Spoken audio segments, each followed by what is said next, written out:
timber.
those that I left there, the two.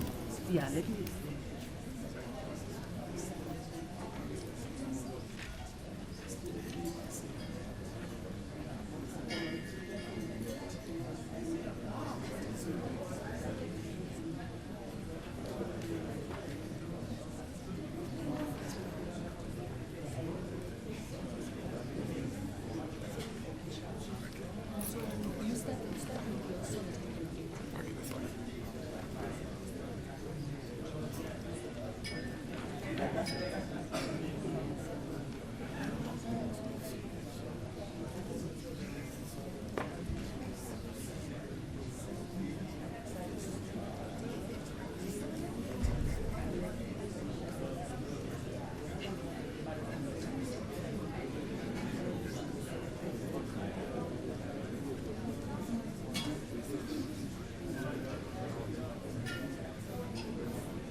Once again, Your Excellency, the President, welcome indeed, warm welcome to your very close neighbor. Yes. We will begin and perhaps do our welcoming remarks with in the open like, then thereafter we'll close. We are very happy that we have this binational. I just want to start by introducing my delegation at the, no, let me start this side. Oh, okay. Yes. The lady sitting at the end is the Minister of Energy.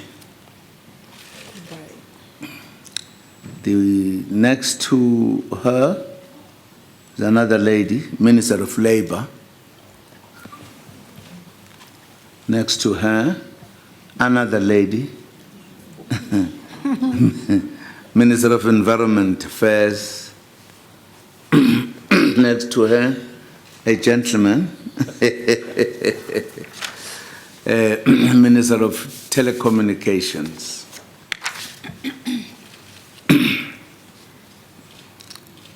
Next to the Minister of Telecommunication is a man who is a double citizen. He's a Zimbabwean and he's a South African as well. The South African ambassador in Zimbabwe. At the side of me is a Minister of International Relations and Cooperation. Next to her is the Minister of Defense. Next to her is the Minister of Trade and Industry. Next to the Minister of Trade and Industry is Minister of Sport and Recreation. He can run very fast. He's a sprinter. He's a sprinter. Yes, the last one is the Minister of Transport.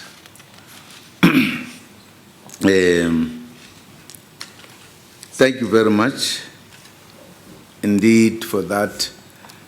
Let me do my opening remarks. Your Excellency and dear brother, President Robert Mugabe, honorable ministers on both sides,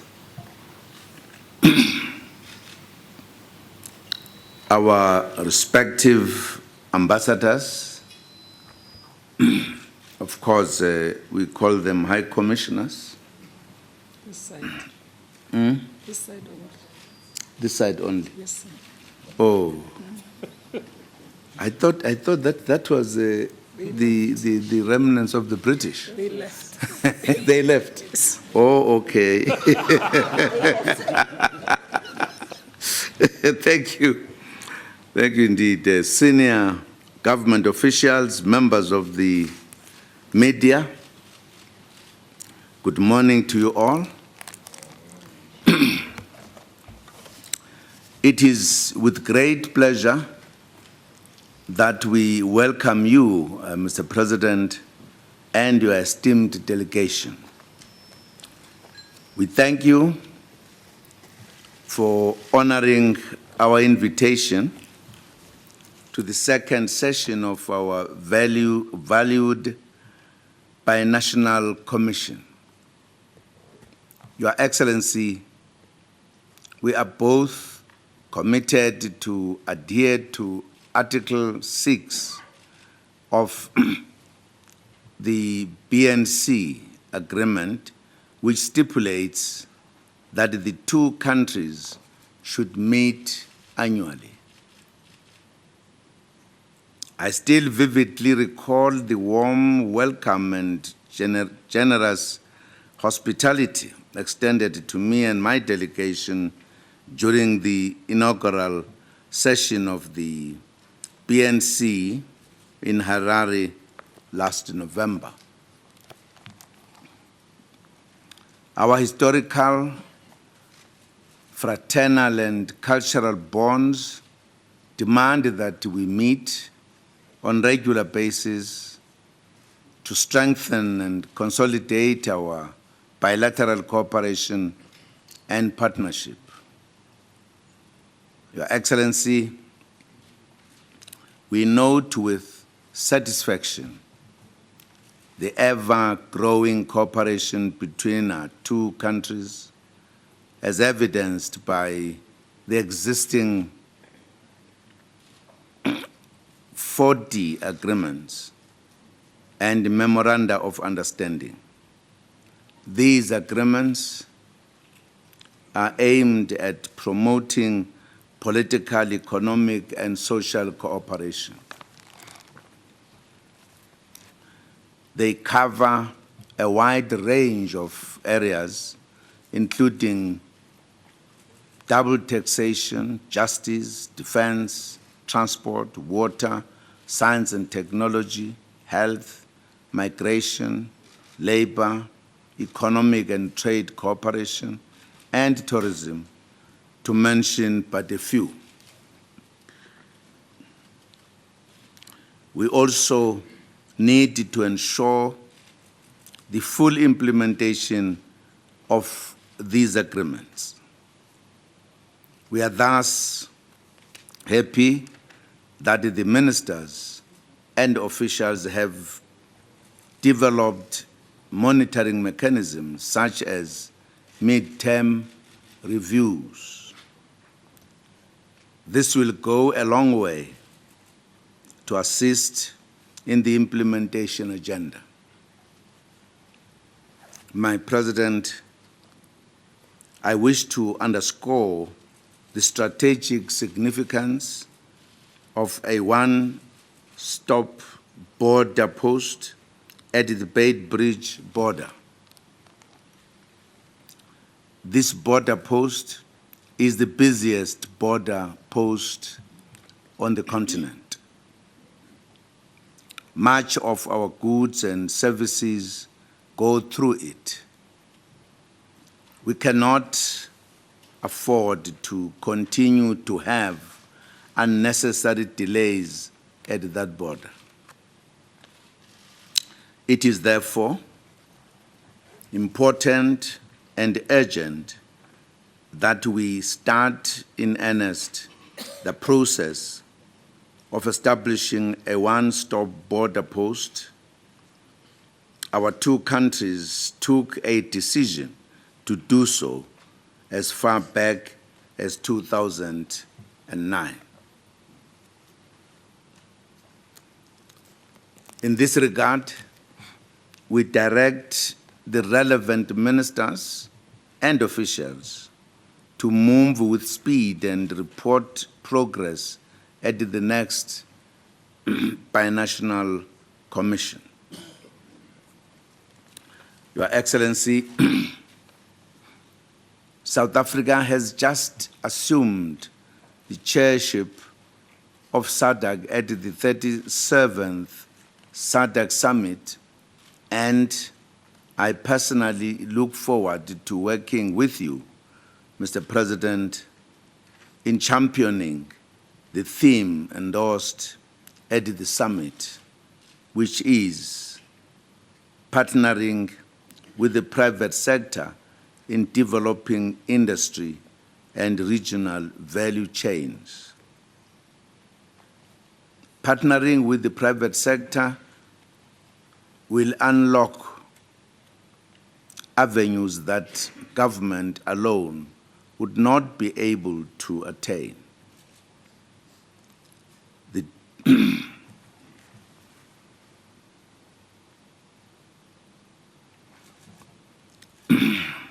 The diversification of our economies and industrialization will ultimately put the region on the rightful path as global economy continue to play its own role. Mr. President, the issues of connectivity in information technology and communications should also be addressed for the region to benefit from the fourth industrial revolution. In this regard, it is worth noting that the SADC ministers responsible for communications and ICT met in South Africa from the 5th to the 7th September 2017 with the aim of establishing communication systems that are accessible, affordable, efficient, reliable, to ensure connectivity to the citizens of the SADC region. Connectivity will ensure the attainment of the goals for regional economic integration, poverty alleviation, and industrialization. Mr. President, on the 17th August 2017, I presided over the official launch of the African Regional Center of the BRICS New Development Bank in Sandton, Johannesburg. We envisage through this bank the development of initiatives which will ultimately contribute to the implementation of the SADC industrialization strategy and the AU Agenda 2063. Mr. President, we find ourselves in challenging times considering the effects of the El Nino phenomenon, which devastated our economies. This phenomenon has contributed to poor harvests in the region due to lack of sufficient rains, thus negatively affecting our GDP growth, which is mostly agricultural based. We need to put our heads together to find solutions to this challenge. Your Excellency, we meet in the month of October, which is the month of the birth of our late O.R. Tambo.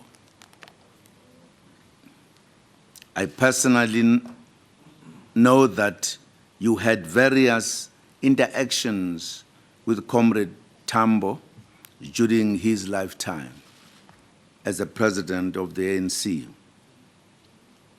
Upon attaining Zimbabwe's independence, it was Comrade Tambo himself who personally approached you to discuss the possibility of opening the ANC office in Harare.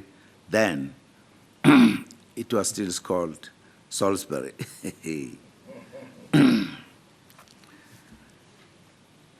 You were aware of the risks associated with accepting such a request, yet you concurred.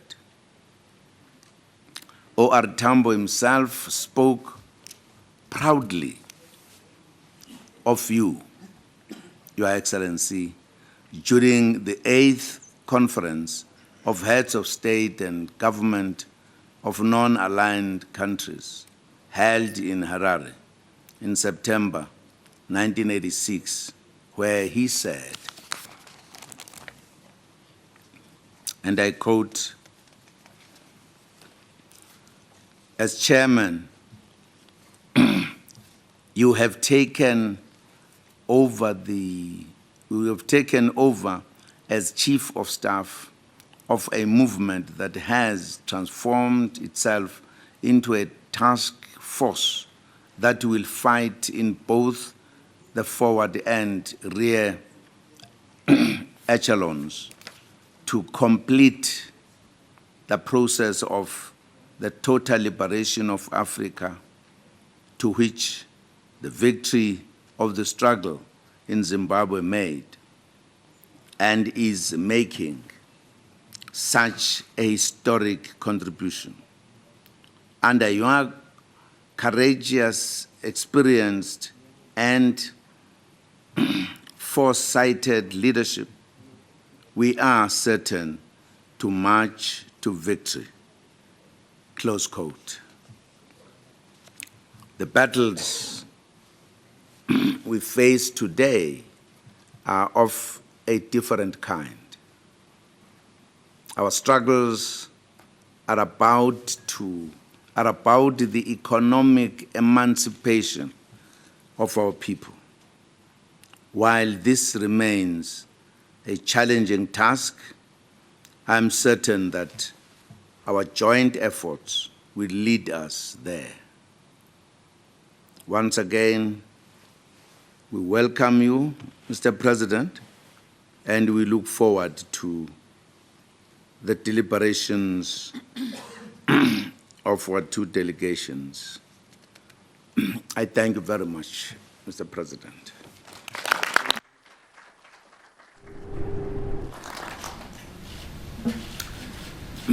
Over to you.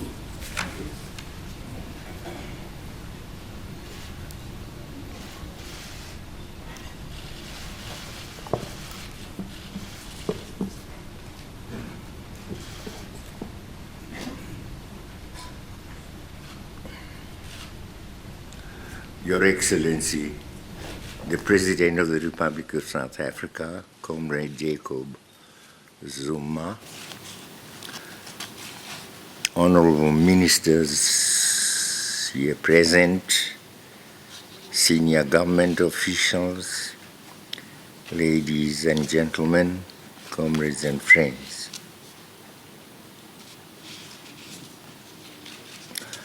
May I begin by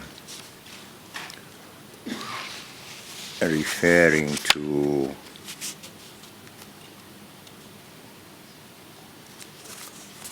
your having mentioned that this is the time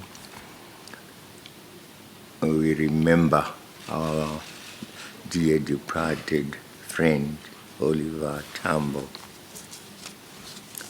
who led the ANC and was in the same trenches with us as he did so. I remember Tambo as a great friend, outspoken, quite critical when he thought we needed criticism. I last visited him in London. He was now bedridden with his wife beside him. It was a miserable sight. I will never forget that one. He was a friend and ally. We had associated with in our struggle. Vibrant, outspoken, forward-going and never going backwards. But now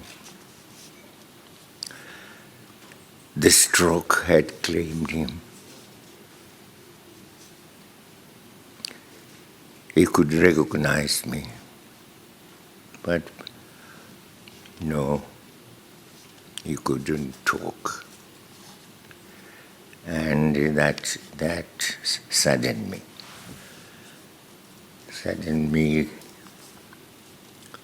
And I knew that his days were gone, and sure.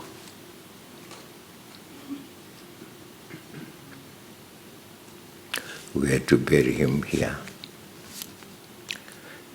Later, we shall always remember him together as a freedom fighter who is a national hero, as we call those of our own who distinguished themselves in the fight against imperialism. So we remember him together. May his soul continue forever to rest in peace. Comrade President, I am delighted to be here for the second session of our binational commission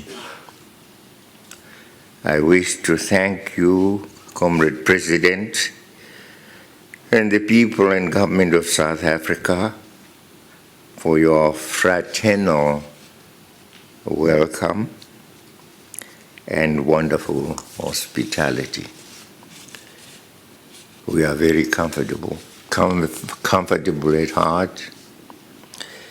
When we come here, we know we are coming to our second home. Comrade President, it is often said that one can choose his, have friends, but she cannot choose one's neighbors.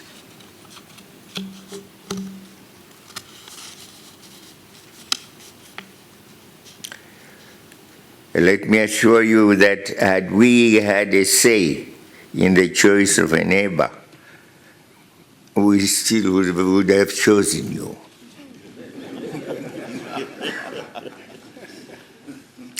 We are one family because of our geography.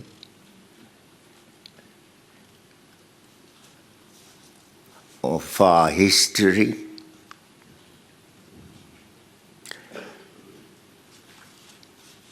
Of the revolutionary struggle that we fought side by side,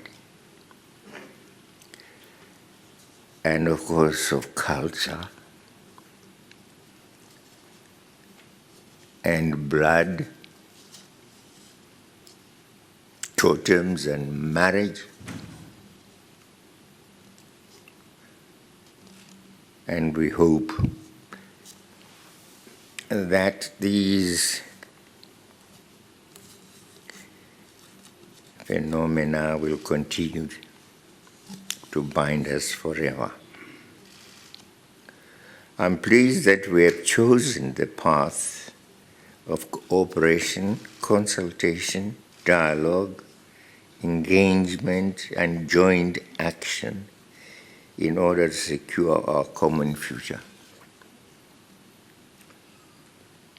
We meet today in that common spirit. Ever since we met at the inaugural session of our binational commission,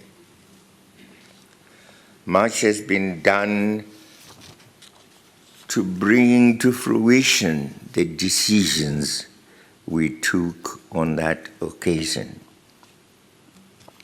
However, as you pointed out, more still needs to be done to reinforce the foundations of our strategic partnership. This strategic partnership is the instrument for achieving the profound transformation of our country's economies. Let us join hands and hearts, of course. Sometimes it goes beyond just that.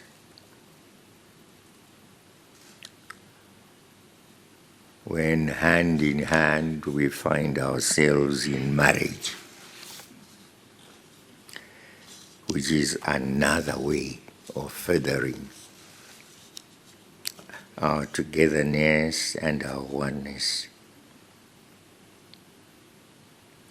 But let us join hands and promote cross-border investments, facilitate joint ventures, and other linkages between the public and private entities of our countries.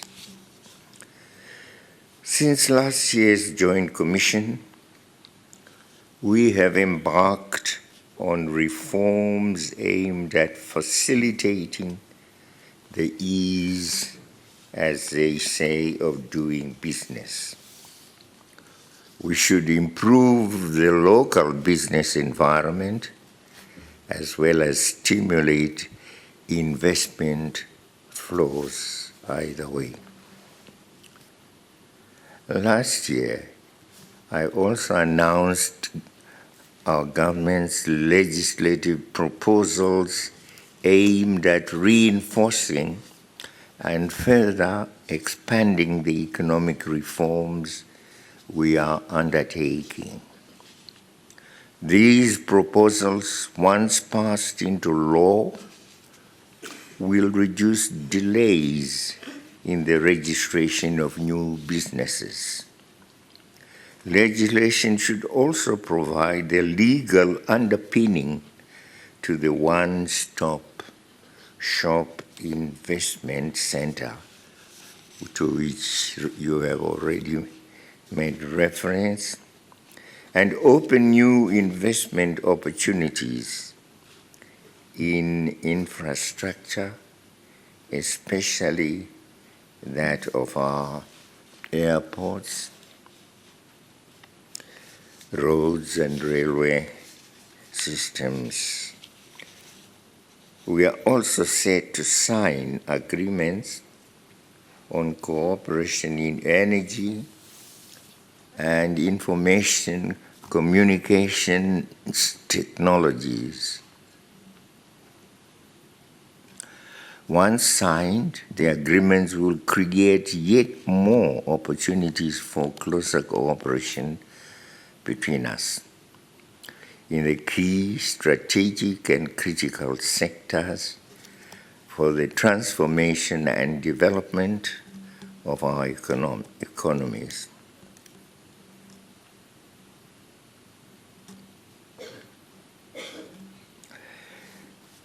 They talk of ICT with its cyber benefits and problems. I don't know whether you have discovered, as we have,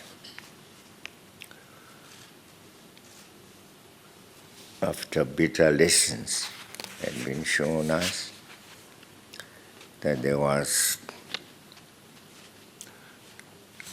abuse, unlimited abuse of our cyber technology by those who wanted to undermine our economies. And I think together we should look at how we can protect our economies from those who would want to destroy them using this ICT technology.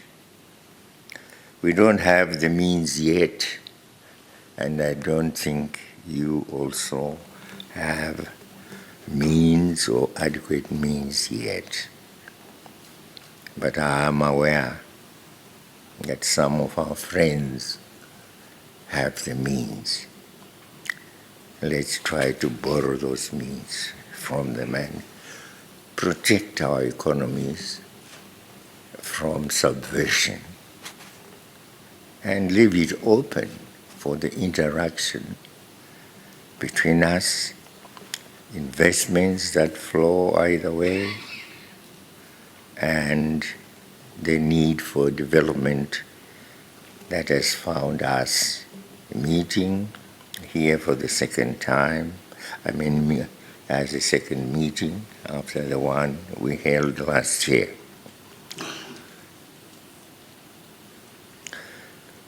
But may I invite our respective public and private sectors not to miss out on the opportunities that we are trying to provide for them. Under your chairmanship, Comrade President, we look forward to further progress in the implementation of the regional industrialization strategy. In view of the rapid frequency in the occurrence of climate change, there is need to develop a regional approach to disaster preparedness. You made reference to the disaster by way of drought that visited us the year before last. But fortunately, just this last year, we were rewarded by ample rains, but also ample rains that come with that velocity and strength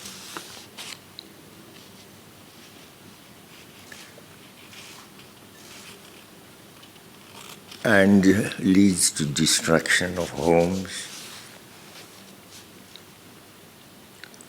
to lands being flooded. They also bring disaster along the good that they bring along to enable our agriculture to prosper. So in both ways, on both sides, let us evolve those mechanisms of protecting ourselves from these disasters that have been evolved over time, and new ones or more to these ones can still be evolved. In December this year, Comrade President, your party, the African National Congress, will hold a Congress at which its future leadership will be elected. We're talking about the ANC now as compared to ANC yesterday. And so we wish the ANC every success at that Congress so that it can continue into the future renewed and strengthened. I don't know what we would be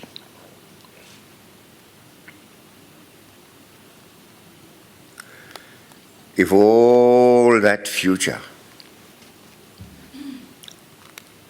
stemming from 1914, is it? 12. From 1912 to the present is rendered into nothingness, torn apart by those who feel the ANC being the backbone of Africanism,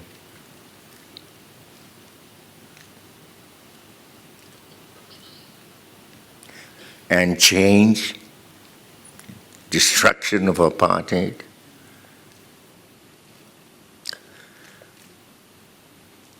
Where's the future? Even of ourselves, the neighbors, we derive our life from what happened in 1912. Whether our future will be a prosperous one. Of course not. Here it was we learned our politics.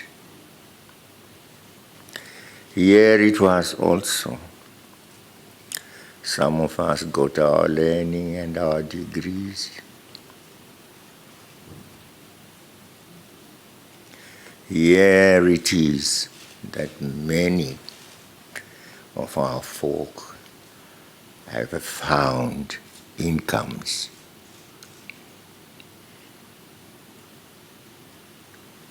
Through employment,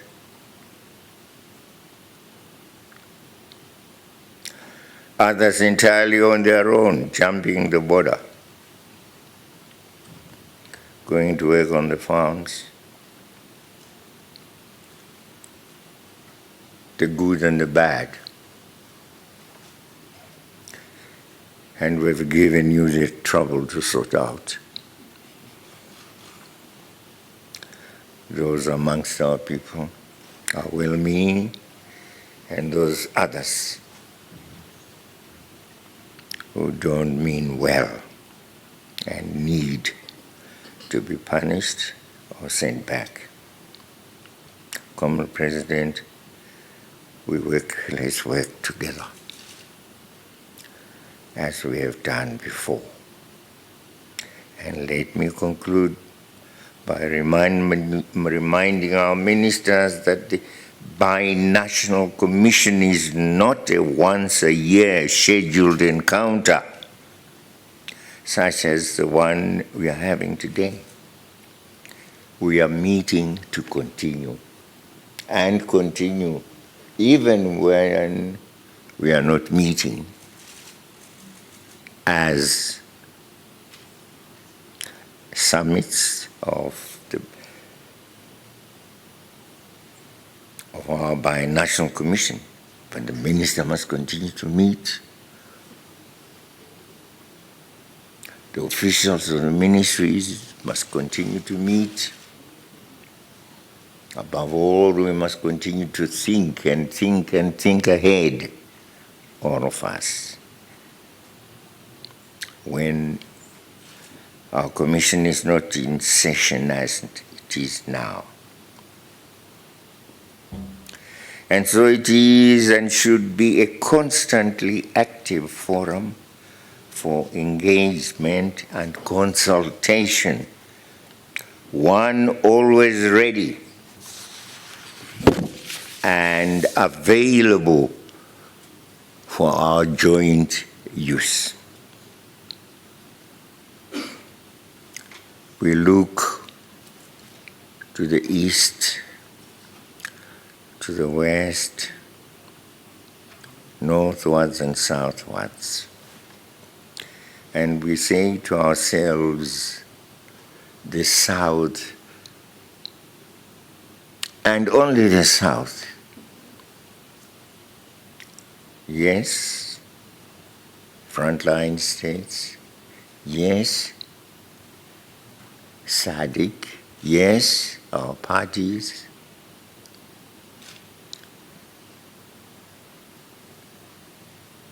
We fought the most devastating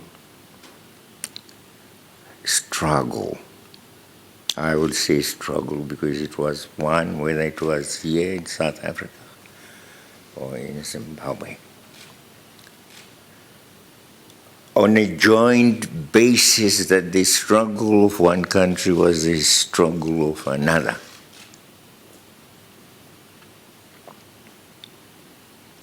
True, Algeria had fought the French and de Gaulle, who had insisted that the rest of Africa, Francophone Africa, could get independence, but not Algeria, because it was part, as de Gaulle emphasized, it was part of France. Don't tell us of the existence of the Mediterranean Sea in between. No, because France had ruled that Algeria was part of itself, and that had to be accepted. And that is what Ben Bell and others refused to accept.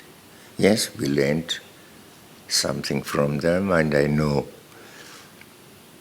our brother Mandela did go there, visit them because of their experience and because he wanted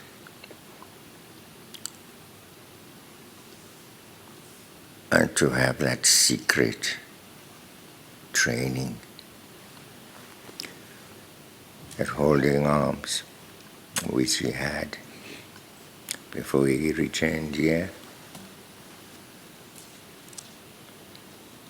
to get arrested. We are one. One people. One revolution. one struggle, one future. I thank you.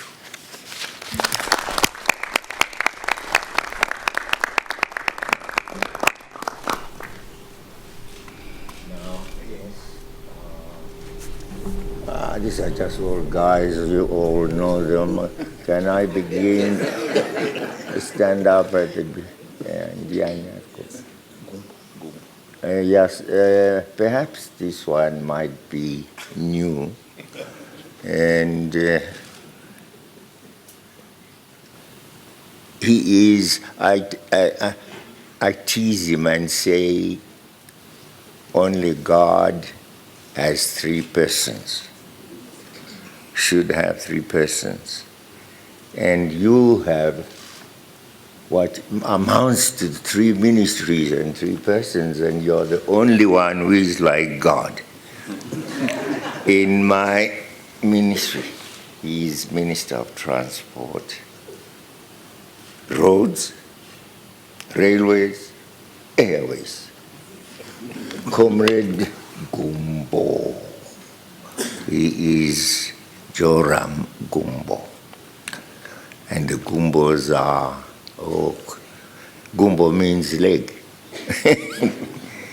So, and they are quite a big tribe, the Mashingo, most of it is, and Milans.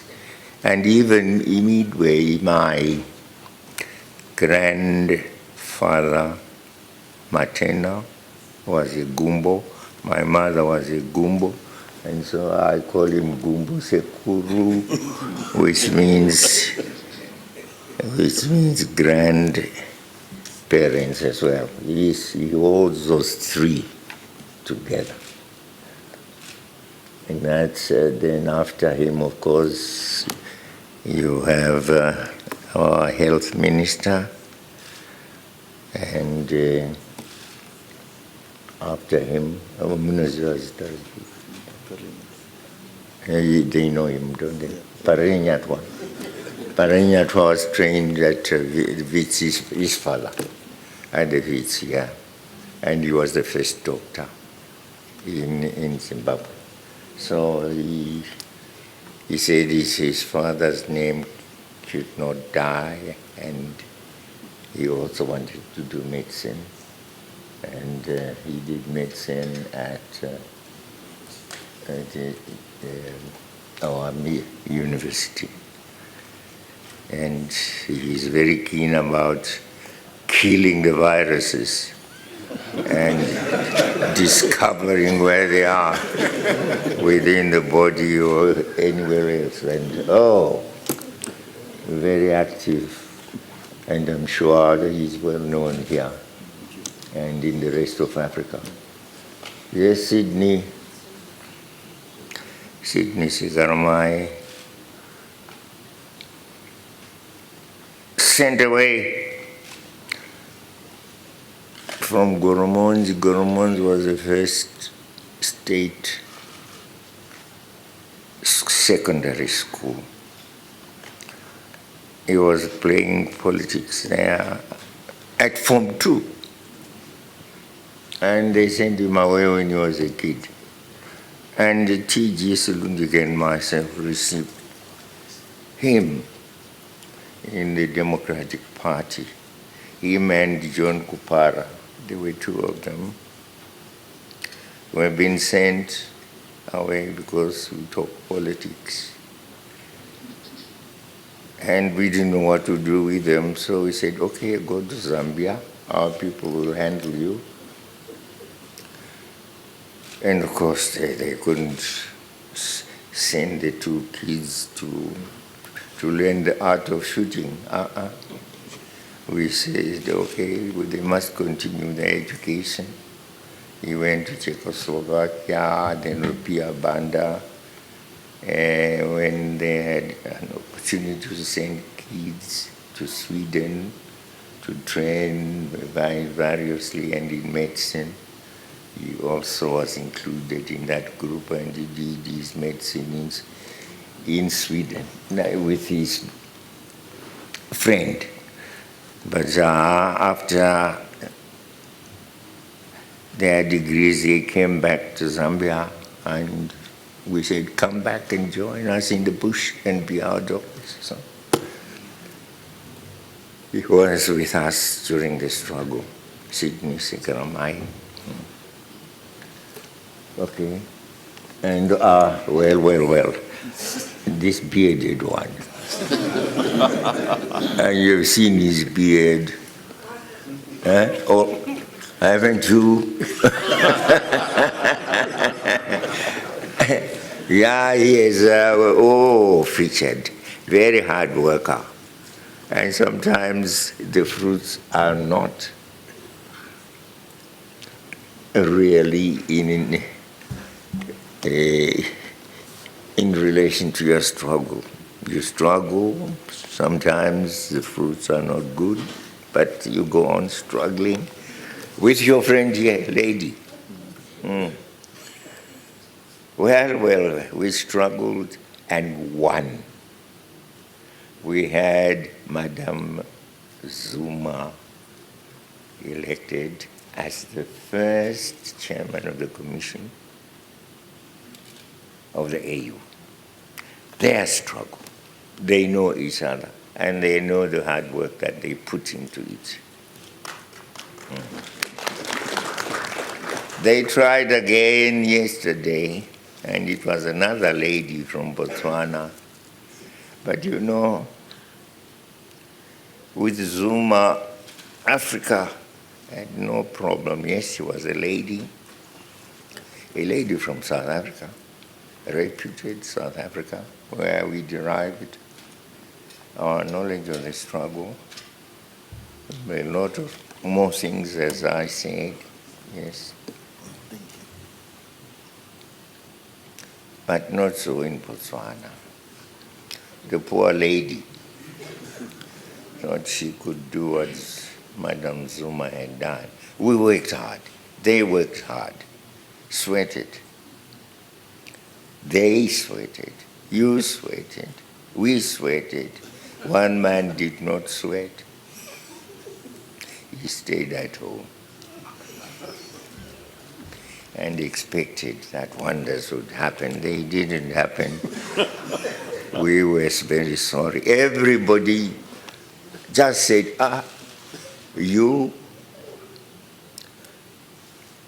we have not seen your president here. He doesn't attend our meetings. And what would happen if we placed our organization in your hands, in his hands? So sorry, lady, we won't give you the vote. She worked hard. She was very sorry to lose. We were sorry also with her, but we knew in advance that we were trying a very impossible one. So we lost in that case. Yes, double again, citizen Moyo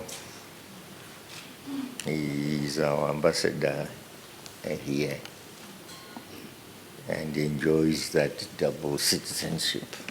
I hope he has been behaving himself well and not abusing the duality of his citizenship. Okay. After him is, I'm getting some, yes, but, okay. Yes, Permanent Secretary in the Ministry of Foreign Affairs. His brother is a minister. He's here, isn't he? Yes. There is the glare of the sun. Is it the my photographs are good, shooting to my eyes. It's Minister Bima now up. It's now the minister. Yes. Oh, his brother, his younger brother is the Minister of Industry. And a very important portfolio and of course a lot to learn from the developed industries here.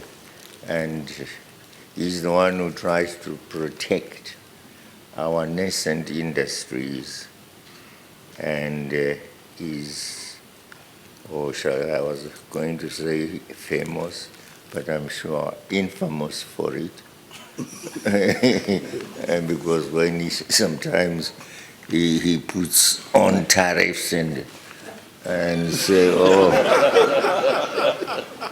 no, we want our small industry to protect and not to be vanquished by the greatness of the big industries in South Africa, to protect, the pickaninny from the blows of the big one, the elder brother. But we say now, well, let's have a free trade along the way. But some would always want this derogation, or no, give us the chance. We must be given a chance also by South Africa. And so his first name? Mike, he is Michael, yes. Mike Bima. And then the next one is? Yeah, it's Comrade Chombo. He's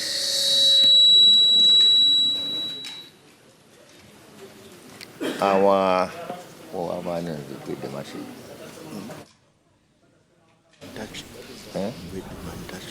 Gwedemantashi. He is Gwedemantashi, ours.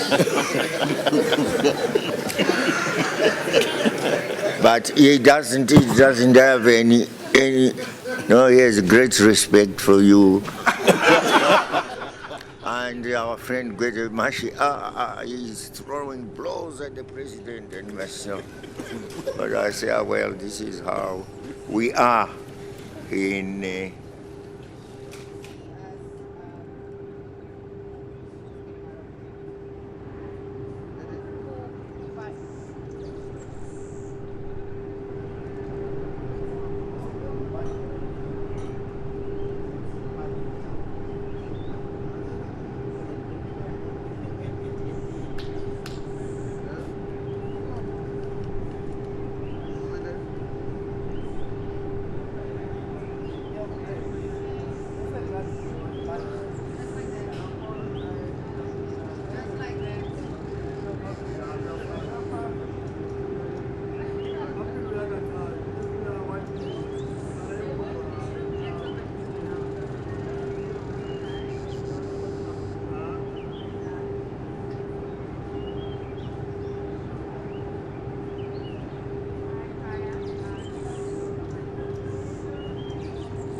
Musa, yani pelil.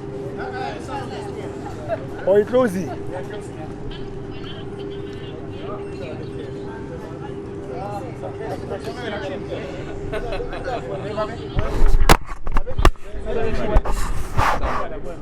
Get a jacket first. So that's not. Hold Get a jacket.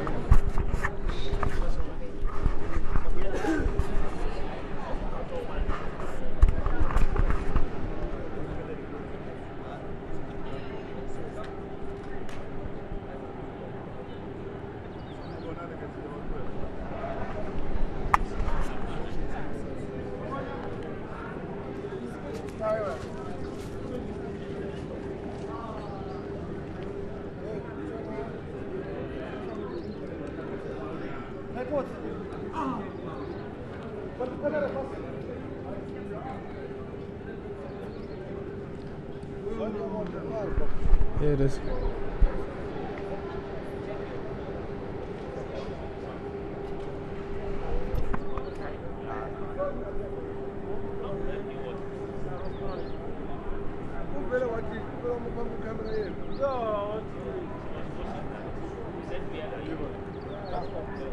Yes, I can.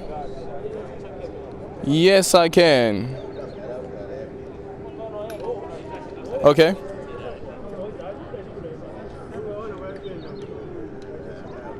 Okay, okay, cool.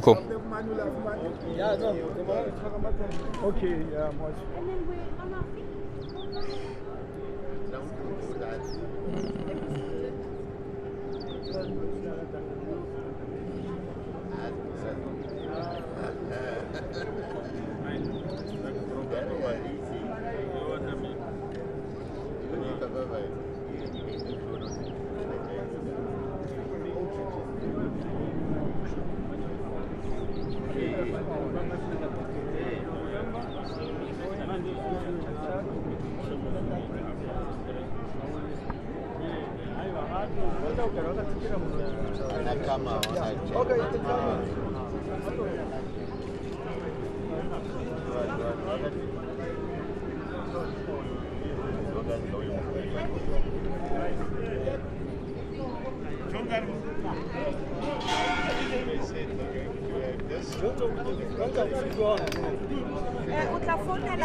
Just to emphasize what came out and